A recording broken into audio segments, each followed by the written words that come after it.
Talk us through some of the more technical aspects of what Blue Coat does. Well, I think in terms of the area that I work in particularly, the focus is on managing encrypted traffic, dealing with SSL traffic, so that you can provide visibility into that traffic to get access to and visibility of any threats that are in there, so that other tools, whether from Blue Coat or other vendors, can then protect the network from those particular threats. And in the last few weeks, obviously, there's been a lot of focus around Heartbleed and some of the vulnerabilities in SSL, and we've been addressing those both in terms of making sure our products aren't vulnerable to those attacks, but particularly in terms of things we announced today, we've provided the capability for our customers so that any SSL traffic that flows through the SSL visibility appliance is prevented from being vulnerable to the Heartbleed exploit. So we prevent the exploit before it ever gets to the destination. So there is no risk anymore. Even if you don't have the server patched, the threat just won't get through. And that's been an intense effort for the last week or two.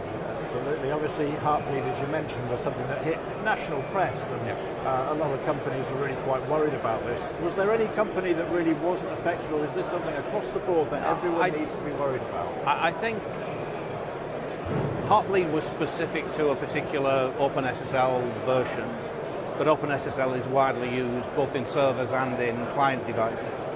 So the initial focus of everyone was understanding which products use the particular version that's vulnerable, which products are okay because they're using older versions, or even the more recent version. So the initial focus was identify where there's a risk. But after that, it's then how fast can you mitigate that risk. And I think for the server side of things, that particularly in the large service providers, that was done fairly quickly. I mean, we patched our management interfaces and our products in 24 hours. But the longer term issue around Heartbleed is that long tail of servers that are maybe not as high profile, that may take a long time to get patched, but also the client side, all of the potentially tablets and handhelds that are down to users to patch, and that could take a long time. So providing proactive security that means that an enterprise can guarantee this threat won't get in to the enterprise, either to attack the servers or to attack any of the client devices in use in the enterprise, is an important first step. But it's not something that you need for a week and it will go away. This is going to be in place for the long term.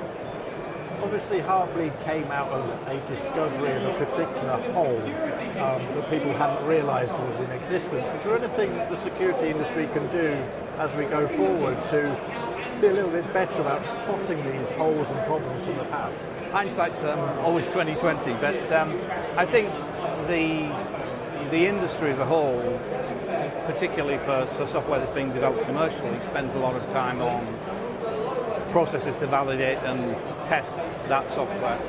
OpenSSL is open source software, so it's produced in a different environment.